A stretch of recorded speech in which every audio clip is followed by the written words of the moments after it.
नमस्कार। आज हमारे साथ प्रदेश के संगठन मंत्री लतीफ जी हैं, जो हमारे मनरेगा कर्मचारी संघ के न्यूज को हमेशा कवर करते आए हैं और तमाम जानकारियां जो अभी तक मनरेगा में आंदोलन के दौरान जो गतिविधियां हुई हैं उसकी जानकारी पूरे स्टेट तक पहुंचाते रहे हैं और मनरेगा के आंदोलन को इन्होंने बहुत ही करीब से देखा है। तो आज ये सवाल पूछते हैं सबसे, हम लोग आज इनसे सवाल पूछेंगे और आज इन्हीं का इंटरव्यू होगा, इसलिए ये चीजों को बहुत नजदीक से इन्होंने देखा है और संगठन में एक महत्वपूर्ण पद संगठन मंत्री का है, इसको ही होल्ड करते हैं। तो इनसे हम लोग कुछ सवाल पूछते हैं और मनरेगा के आंदोलन के बारे में जानना चाहते हैं। लतीफ जी, क्या मांग लेकर के आप आए थे मनरेगा के आंदोलन में, स्ट्राइक में? देखिए, मनरेगा का स्ट्राइक जब हुआ था तो हम लोग का मांग ये था कि हम लोग का मानदेय वृद्धि हो सकता है कि हम लोग का वेतनमान मिल जाए ग्रेड पे, लेकिन जैसे जैसे दिन बढ़ता गया वैसे वैसे ग्रेड पे की जो मांग है वो बहुत ज्यादा गहराता गया और इसकी गहराई अब ऐसी हो गई है कि जितने मनरेगा कर्मी हैं सबके जुबान पर अब एक ही मांग है कि सिर्फ और सिर्फ ग्रेड पे चाहिए, उससे कम में किसी भी कीमत पर हमारा समझौता ना हो। इस बीच में 4 सितंबर को माननीय ग्रामीण विकास मंत्री डॉक्टर इरफान अंसारी और ग्रामीण विकास सचिव के श्रीनिवासन, मनरेगा कमिश्नर मंजूनाथ भजंतरी, इनकी उपस्थिति में 2.5 घंटा का मैराथन बैठक चला। मीटिंग हुई, लंबी मीटिंग, लेकिन निष्कर्ष ये आया मात्र मनरेगा कर्मी की मानदेय में 30% का वृद्धि हुआ, जो 5,500 मनरेगा कर्मी के लिए खुशी का माहौल नहीं था। सब नाखुश हो गए और अंत में उस मांग को नकारा गया और पुनः ग्रेड पे की नारा फिर एक साथ लगा और फिर ग्रेड पे सभी मनरेगा कर्मी, चाहे कोई भी विंग का हो, हमारे मनरेगा संघ में 6 विंग है और सभी 6 विंग के सभी साथी सिर्फ ग्रेड पे के लिए अड़ गए हैं। और अब इनके साथ ऐसा स्थिति आ गई है विकास जी कि मानो ग्रेड पे लेके ही तभी हड़ताल से वापस जाएंगे, अन्यथा वापस नहीं जाएंगे। आप शुरू में मुझे एक क्वेश्चन बोले थे कि आप संगठन मंत्री हैं, मैं संगठन मंत्री हूं, तो मैं संगठन मंत्री के नाते पूरे प्रदेश के मनरेगा संगठन को अपने मोबाइल के मीडिया के माध्यम से मैं सभी को संगठित करने का काम करता हूं। मैं उनको सुबह शाम 24 घंटा 12 घंटा जब जब जो न्यूज आता है मैं उसको प्रदान करता हूं, ताकि मेरा सभी कर्मी एकदम एकजुट संगठित रहे, वो इधर उधर बिखराव नहीं हो। इसके लिए मैं 24 आवर 7 दिन 24 घंटा अवेलेबल हूँ। दूसरा और कोई क्वेश्चन है? इनके प्रश्न से जो उत्तर आया है काफी अच्छा उत्तर है और राज्य के मनरेगा कर्मियों के लिए बड़ा ही सुनहरा बात है कि इनका न्यूज पहुंच जाता है और लोगों को संतुष्टि हो जाती है और हम लोगों को फोन बड़ा कम आता है। दूसरा बात यह है, हम ये जानना चाहते हैं कि आप जब हड़ताल में आए थे तो आप मांग ये लेकर के आए थे स्थायीकरण और ग्रेड पे नियमावली में सुधार करके हमको अस्थायी किया जाए, ग्रेड पे दिया जाए। आपने अस्थायीकरण की मांग को छोड़ क्यों दिया? देखिए, क्योंकि विकास जी मैं बता दूं कि हमारा जो मांग होता है या आप अपने दिल में कोई एक मांग समा लीजिएगा तो वो नहीं है कि पूरी हो जाए, लेकिन दिन ब दिन सरकार के प्रति यहाँ जितना आक्रोश है हमारे मनरेगा कर्मियों में, जो शुरू में लगा था कि हमारे 12,000 का मानदेय है तो कुछ बढ़ा करके 20-22 हजार कर दिया जाए तो हम आसानी से विदाउट ग्रेड पे का भी हम हड़ताल तोड़ सकते थे।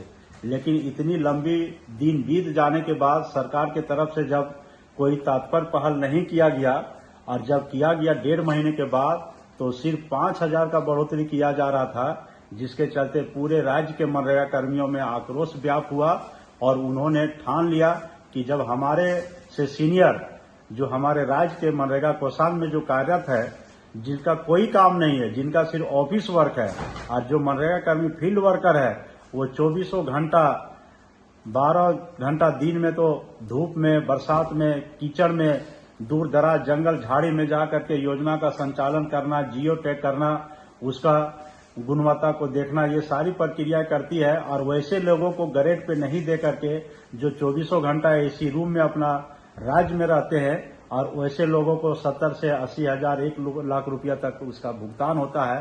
आक्रोश इस बात की है कि मनरेगा कर्मी का ग्रेड पे 2000 का हो, 24,000 का हो, वो वेतनमान उसको देना चाहिए और वो लेकर के रहेंगे। मैं राज्य सरकार से अपील करता हूं कि आप सबके मांगों को मान रहे हैं, आप बहुत मेहरबान सरकार है, युवा सरकार है हमारे हेमंत सोरेन जी। तो मैं आपसे निवेदन करता हूं कि मनरेगा कर्मियों का जो वेतनमान की मांग है, इसको आप एक बार अवश्य माने और बहुत जल्द आप इसको पूरा करें। माननीय मुख्यमंत्री जी जब नेता प्रतिपक्ष हुआ करते थे और चुनाव में जाने से पहले संविदा संवाद, रात्रि चौपाल और चुनावी जनसभाओं के माध्यम से मनरेगा कर्मियों से इन्होंने वादा किया था, लेकिन क्या सरकार के खजाने में इतनी धनराशि? इसको आप एक बार अवश्य माने और बहुत जल्द आप इसको पूरा करें। माननीय मुख्यमंत्री जी जब नेता प्रतिपक्ष हुआ करते थे और चुनाव में जाने से पहले संविदा संवाद, रात्रि चौपाल और चुनावी जनसभाओं के माध्यम से मनरेगा कर्मियों से इन्होंने वादा किया था, लेकिन क्या सरकार के खजाने में इतनी धनराशि अभी है कि मनरेगा कर्मियों को ग्रेड पे दिया जा सके? आपको ऐसा लगता है कि सरकार के पास जो धनराशि है उससे मनरेगा कर्मियों को ग्रेड पे दिया जा सकता है? देखिए, सरकार के पास कितना धन राशि है वो कोई हम लोग काउंटिंग नहीं किए या हम लोग के पास उसका आंकड़ा नहीं है, लेकिन हमारे जैसा झारखंड जो सुखी संपन्न, जहां खनिज संपदा का पूरे भारत में 1 नंबर में है, और ऐसे राज्य में पैसे की कोई कमी नहीं हो सकती है। यहाँ सरकार की थोड़ा सा मन का अस्कत है, अगर वो मन में ठान ले तो ग्रेड पे क्या परमानेंट भी तुरंत कर दिया जा सकता है रोजगार सेवकों को, सभी मनरेगावीर को। तो सरकार के ऊपर निर्भर है। वो हम जानते हैं कि जब चुनावी सभा से पहले वो बहुत से नेताओं का ये एक अपना भाषा होता है सरकार बनाने के लिए, वोट को प्राप्त करने के लिए, कि हमको ज्यादा से ज्यादा वोट मिले और हम उसको प्राप्त करके अपना सरकार बनावे। लेकिन हमारे राज्य के मुखिया श्री हेमंत सोरेन जी वैसे सरकार नहीं है। अभी भी उनसे आशा है कि जब वो एक बार वादा किए हैं तो वो वादा को जरूर निभाएंगे। अगर किसी भी चैनल के माध्यम से मनरेगा कर्मियों की बातें उन तक पहुंच रही होगी तो वो एक बार देखेंगे और जरूर निभाएंगे, क्योंकि हमारे झारखंड सरकार का जो जीएसटी का पैसा था केंद्र के ऊपर बकाया, वो वहां से भी रिलीज होना शुरू हो गया है। अब उस पैसे को हमारे सरकार ने बहुत सारे स्कीमें लागू किया है, देना भी शुरू किया। अभी आप देखे होंगे कि 21 साल से ऊपर जो मैया सम्मान योजना लाया है, जिसमें छोटे छोटे बच्चियां को, जो 21 साल की लड़की है, शादीशुदा महिला है, उसको 1,000 रुपया प्रति माह दिया जा रहा है। जब वैसे लोगों को प्रत्येक गांव में 200-250 की संख्या में अगर 1,000 रुपया दिया जाए तो हम लोग एक पंचायत में हैं, तो एक पंचायत के एक वर्कर को 30,000 या 35,000 मानदेय देने में कोई परेशानी नहीं है, आसानी से भुगतान किया जा सकता है। इसमें कोई दो नीति नहीं है, सिर्फ सरकार का मन की भावना है कि कब अपने मन को क्लियर करे और उसको 1,000 की जगह में उसको वेतनमान दे दिया जाए। तो आपने देखा कि सरकार के पास खजाने की कमी नहीं है। 6,500 करोड़ रुपया सालाना मैया सम्मान निधि योजना में माननीय मुख्यमंत्री जी दे रहे हैं, और कई ऐसी योजनाएं हैं जिसके लिए इन्होंने बजट का प्रावधान किया है। जबकि जो मनरेगा कर्मी राज्य में जो 5,000 मनरेगा कर्मी कार्यरत हैं, उनको केंद्र सरकार के द्वारा दिए गए कंटीजेंसी के पैसे से वेतन का भुगतान होता है। राज्य सरकार ने अभी तक 1 रुपया मनरेगा कर्मियों के वेतन भुगतान के लिए या अन्य सुविधाओं के लिए नहीं दिया है। तो बेबाकी से हमारे लतीफ जी बता रहे थे इन बातों को। बस एक अंतिम सवाल मेरा ये है कि मनरेगा कर्मियों के आंदोलन में कितनी बुलंदी है? देखिए, हम 2007 से मनरेगा कर्मी है और इस लंबी सफर लगभग 18 साल हो गया है। इस लंबी सफर में इस प्रकार के जो मनरेगा कर्मियों में हौसला है और जो बुलंदी है, वो आज तक हम लोग नहीं देखे थे। इस बार जो है, आप देख लीजिए, पूरे राज्य में ब्लॉक में आप जाइए तो आपको लगेगा कि यहाँ धारा 144 या कर्फ्यू लागू है। कहीं आपको 2-4 आदमी दर्शन नहीं मिलेगा। जहां जहां मनरेगा कार्यालय है, हमारे बीपीओ का जो ऑफिस है, जेईई का जो कार्यालय है, कंप्यूटर ऑपरेटर का कार्यालय है, मीटिंग हॉल है, यहाँ तक कि मैं बता देना चाहता हूँ, कई प्रखंडों में, कई जिलों में जब से मनरेगा कर्मी हड़ताल में है, तब से वहां के प्रखंड विकास पदाधिकारी किसी भी प्रकार का एक मीटिंग भी नहीं कर पाए हैं, क्योंकि मनरेगा कर्मी है कहाँ। जितना पंचायत है उतना मनरेगा कर्मी है, उसके साथ उनको भी काम करने में मजा आता है। हमारे वीडियो साहब खुद हमको कई बार फोन करके पूछे हैं कि लतीफ बाबू कब आप लोग वापस आए, आप लोग नहीं है तो प्रखंड बिल्कुल सूना लग रहा है, जल्दी कुछ मांग कीजिए। हम बोले कि सर आप वरीय पदाधिकारी हैं, आप अपने माध्यम से और कई पदाधिकारियों के माध्यम से आप सरकार तक संदेश दीजिए कि मनरेगा कर्मियों का जो वेतनमान की मांग है वो जायज है, उसको जल्द पूरा किया जाए और ब्लॉक स्तर पर, पंचायत स्तर पर, गांव स्तर पर जो विकास की योजनाएं हैं उसको जल्द से जल्द शुरू किया जाए।